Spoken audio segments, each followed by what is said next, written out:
and nuts, which are a powerhouse of calories, iron, B group, and vitamins.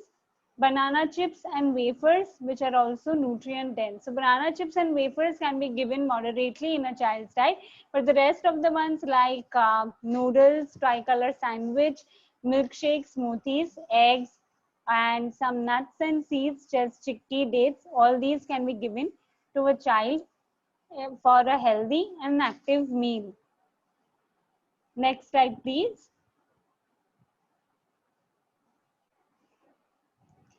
These are some healthy habits for healthy kids. As we all know, staying fit, healthy, energized, and safe is the catchword.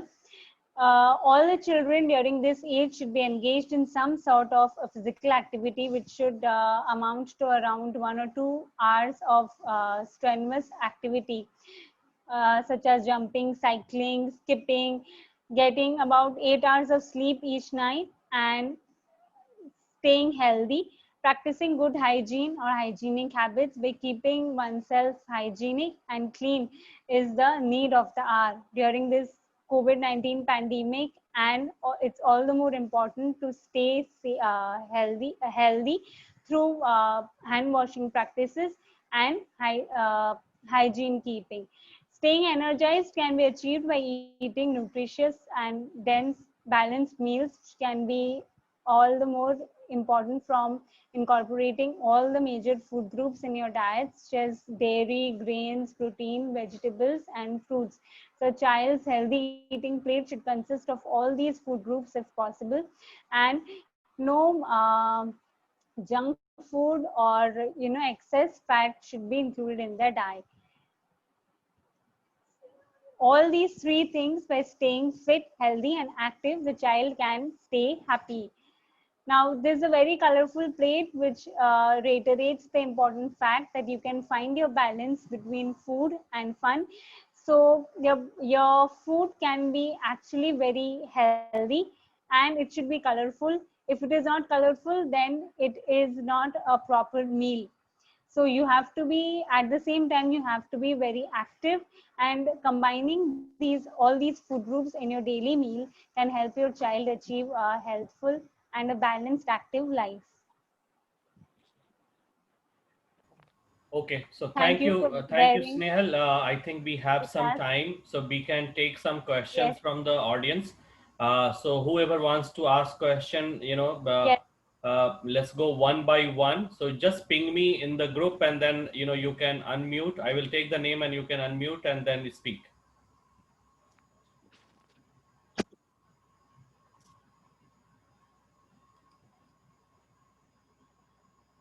Anyone wants to ask any question?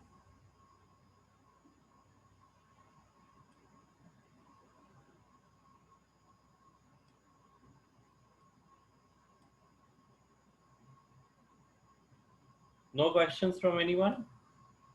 It's your time.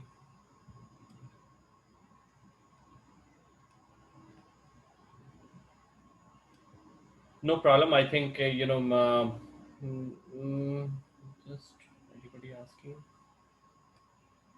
Just give me a moment. I can just pick up some question from the Excel sheet. There were a number of questions there, so we can just pick up some of the questions. One moment.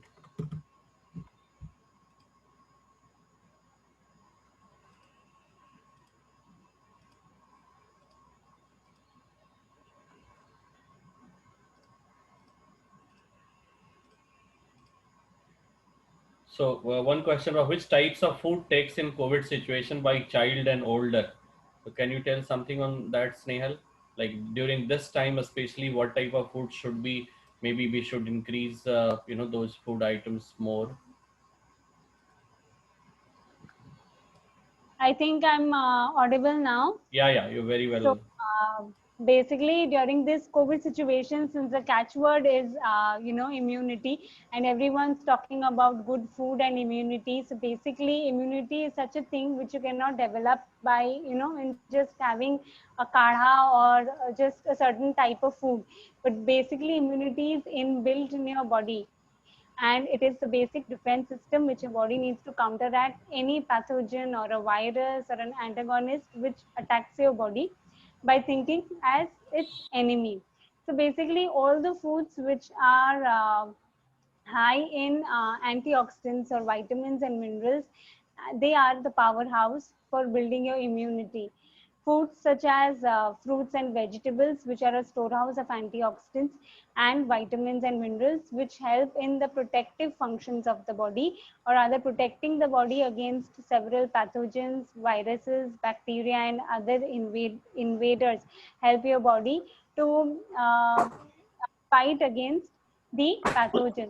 So basically, foods like having a high antioxidant score, such as strawberries or rather in apples, modest foods such as bananas, or lemon. Lemon is a very important food which is storehouse of vitamin C, and it helps in building our immunity. Vitamin E containing foods such as walnuts, almonds, or certain foods such as having vitamin K, which help in blood clotting, such as spinach, and vegetables from the cruciferous family. All these foods are very important in helping and building up our immunity. So during this COVID situation, as much as possible, we can stock up on these foods and help develop our immunity. It will be gradually, but yes, it will help us develop our immunity. And anything for the special, like child with the special needs who require more, calories. So what would you suggest for them? Okay, so any special child or child with special ability who needs more calories, just foods which are calorie dense. For example, you can have, depending on the medical condition, you can give them moong dal chila, there can be sprouts, or you can give them certain grains, such as quinoa. It is a protein powerhouse which helps the child gain immunity, as well as it helps the child in performing or engaging in several activities. Thank you. There is a. Calorie dense, Go ahead. Go ahead. yes, other calorie dense foods also, such as chickpea or dates, certain seeds such as flax seeds, or ಈ cashews. ಅಡಿತಿಗೆಲ್ಲ flat seed ಕೊಡ್ಲೇಬೇಕಂತ ಅವನು cashew ಕೊಡ್ತಾ ಇದ್ದೀನಿ super. Cashews or almonds can be given. They serve as a calorie or rather protein powerhouse. Okay. Anything to increase weight? That's a like particular point somebody has raised, I think.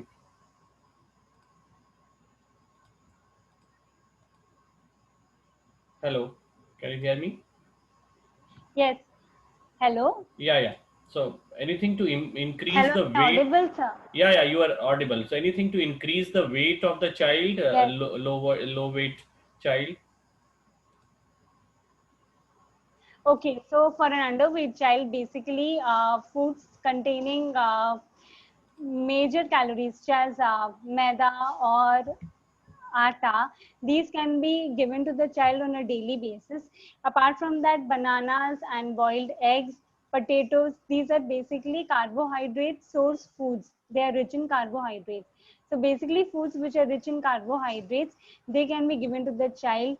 For example, boiled eggs or potatoes.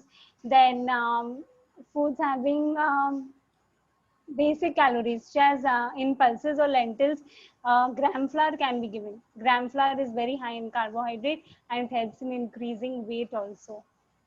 Okay. There's a question on GFCF diet. Maybe you want to share something I on think that?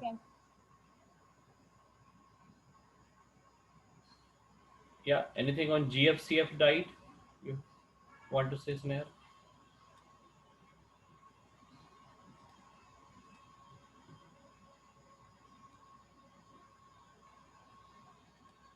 You are on mute. Hello. Yeah. So basically, children who are autistic or having certain problems of hypersensitive immune system, such as in uh, adolescent diabetes, whether the insulin production is not normal or is not a regular pace, GFCF diet can be given to certain children who have sensitivity problems, or they have immune allergy reactions. In these situations, the immunity of the child is in a hyperactive stage, and basic food sensitivity or the food preferences of the child should be mapped. So basically, foods which contain gluten, such as atta, and foods containing proteins, such as soy, or rather milk or casein, such as cheese, milk, and milk products should be avoided in this diet. So basically, power vegetable proteins, or rather proteins from a plant-based regular diet should be given to these such as children, such as teff powder or basic nuts and seeds. These are high in protein, and apart from that, uh,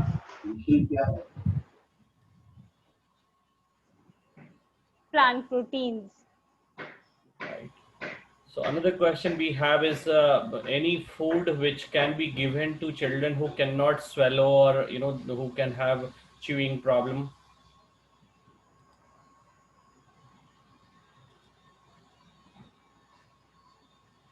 Hello. Yeah, can you hear me now? So any specific food for children who cannot swallow or chew?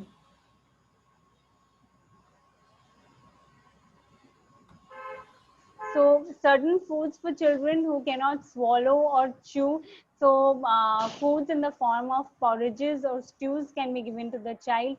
They can be given mashed foods, or rather mashed vegetables, pureed items such as pureed spinach or mashed potato along with some butter or ghee. Definitely referring to their medical conditions, these foods can be given in the form of pureed form or stews. These can be given to the child. These are calorie dense and help in providing protection to the body at the same time. Okay. So here is an interesting question. Somebody writes here, I am a child rights activist. Is there any data where we can measure child malnutrition rate increase during the COVID-19 in India?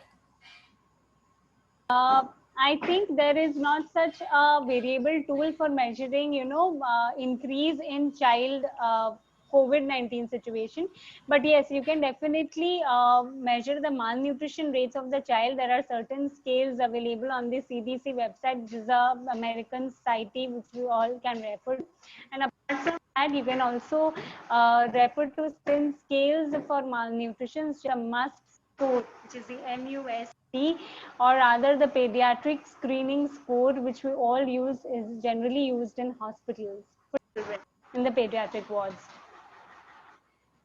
Okay. Now another question from Mumbai: how to manage protein requirements of a child if they are not at all tolerating any non-vegetarian item? So this one is actually simple to go, since the child is not tolerating any non-vegetarian feed. Then a whole slew of foods, as depending on the medical condition of the child, whether the child is able to take liquids or can have bread or mashed items, the child can be given certain foods such as whey water or dal water can be given. Then apart from that, mashed chena can be given, yogurt can be given, smoothie can be given, milkshakes, and rather you can also give the patient pulses in the form of water Okay. Now an or interesting a liquid question. diet. Okay.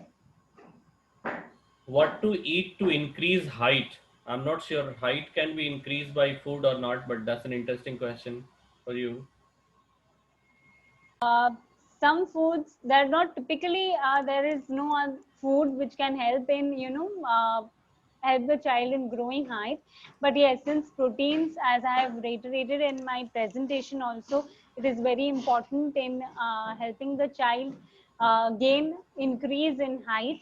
So therefore certain foods such as proteins, or rather eggs, and in this scenario pulses can also be given to the child, which can help in building the basic blocks of the body, which altogether have an increase in spurt or in the growing height of the child.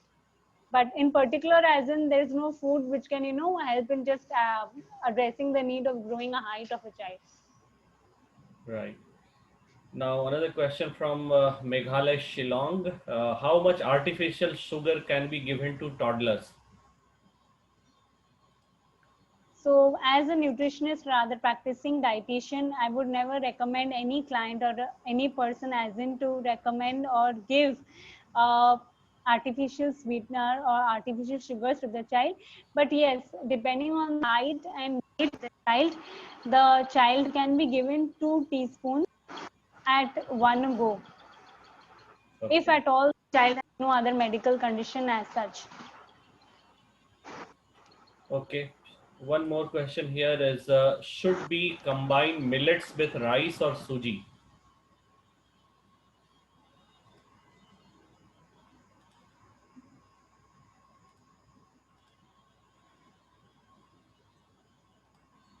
You got the question, Sneha?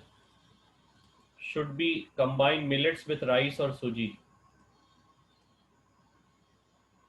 Uh, Millets in itself is an important food. You can combine them with suji. It depends on what type of food item are you making. For example, if you are making ragi ka chila, so that can be combined with suji. But yes, again, it has to be taken in moderate amount since ragi has a warm or thermal temperature to its food. So that has to be monitored by a dietitian or a local practitioner at the home. Okay. What children should avoid the most? Any particular food which you suggest children to avoid for certainly?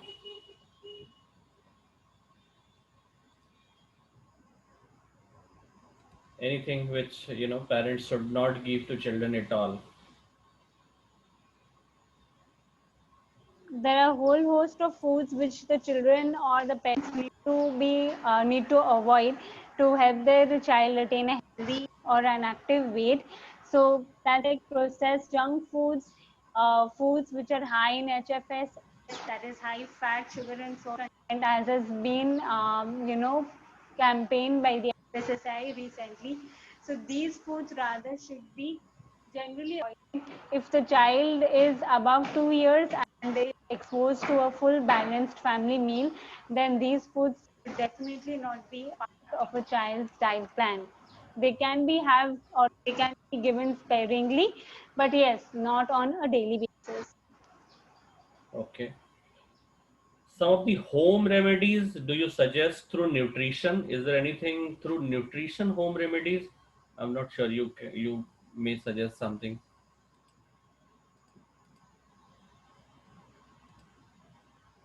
There are certain home remedies for nutrition regarding on the medical condition. For example, if you have an acidity problem, then some sprinklers of salt and ajwain can be taken, which will help you in decreasing bloating. You can have turmeric in milk, which is being known as by the Ayush Ministry as the golden milk or the golden latte, which helps you in increasing immunity. It also helps in relieving constipation and reduces sleep since milk contains a hormone called tryptophan. It helps in balancing sleep in your body. So then these are certain a few examples which you can have daily in your diet plan, which help your body grow actively, and then it also increases your immunity. Okay. Just one last question, which is there. I'm not sure we would have answer for that. Is uh, teeth grinding? So many children they grind their teeth. Is there anything which we can do to stop that? Yeah, definitely. So teeth grinding is a very similar problem which we can see in growing children. So giving whenever there is a teeth grinding issue, children can be given something to chew upon. For example, vegetables such as carrots or cucumber sticks can be given to the child so that he has a habit of chewing, and then if he continues acting on that it or eating the cucumber, then the teeth are in constant motion. The grinding issue will automatically come down. Okay. So if some child, they avoid eating, so they do not eat food most of the time, what should we do? Any suggestion you would like to give? Okay. So basically, this is a problem which we have experienced, or rather experience as small children or rather adults. But yes, you have to, coax your child and convince your child into eating healthy foods. So if the child is not ready to take spinach as in the form of a sabji, for example, then you can definitely have the child take spinach in the form of a soup. You have to give the child food in a very disguised form so that the child develops an appetite for it, and later on in life he does not become very finicky or picky about, as a picky eater, as in for regarding foods. So basically, foods which can be given in disguised form, for example, gobi or spinach and eggs. These eggs definitely you cannot give in a disguised form, but yes, you can give it in hidden form, such as a small piece of, cake, or rather some pudding. Then you can give your child, for example, if your child doesn't want to have orange, then you can definitely give him in the form of juice or some porridge. So in these ways you can give your child certain foods which are not tolerated generally at this age. Right. Thank you. Just two more questions I think we have here, so we'll just take that quickly. So one is, tell us about milk chapati. So milk and chapati, that combination, how healthy it is. I think that is what people mean by that. So do you want to suggest something? Yeah, milk is again a protein powerhouse, and chapati is a grain source. So it is not a very deadly combination, but yes, since atta contains gluten, as I've mentioned in one of the questions, also GFCF diet. So since atta contains a chemical compound called gluten, it should not be combined with milk altogether. Since milk contains tryptophan, glutamine, and gluten in the atta, if these two are taken in combination, then the protein consumption or the protein balance taken from the milk, it goes down. I hope I have Okay. clarified this. Yeah, yeah. Uh, so the last question which we are going to take is, which food is the best food for digestion? I Food think, for digestion. yeah. Uh, there is not a particular answer to this, because the digestion capacity or the digestive abilities depend on a particular individual, that cannot be quantified as in.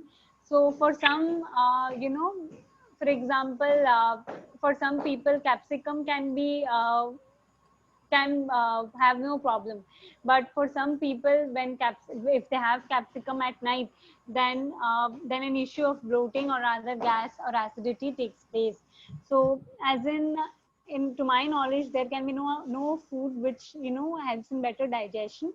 But yes, if you plan your meals accordingly, and have your meals in small servings, have adequate water, stay hydrated, and of course, work on your immunity. You have to have a variety of fruits or vegetables in your diet daily. Then definitely this issue can be counteracted. Yes. Right. So thank you, Snehal. I really appreciate having the patience and explaining all these questions. I think we can organize another station maybe after some time. There are some interesting observation people are giving, that what we can do for nutrition during work from home time, like especially for sedentary workers. Maybe considering the Indian diets. So some of those things we can consider, maybe geriatric nutrition. So these are some of the topics which people are suggesting now on chat window. Maybe in future we can pick up those questions. So I really appreciate everyone for their feedback, their time, and Snehal, you for your time as well. It's a very good learning, I believe, for everyone. and I hope we will be able to organize more sessions as we move forward. There's another session planned in the evening at 6 o'clock, which is extremely important, especially for autistic children. So please do join, and if if you want to share that information with your friends or your clients or your known people, please go ahead and do that. So thank you once again, everyone. We are going to make video and the presentation available on YouTube channel and also in the webinar WhatsApp group. Please stay connected. You will get all the information. And if there is anything else you require me to look into, then please drop a mail. You have my email ID ndchrc@gmail.com, and then we will do that. So thank you very much. Bye bye.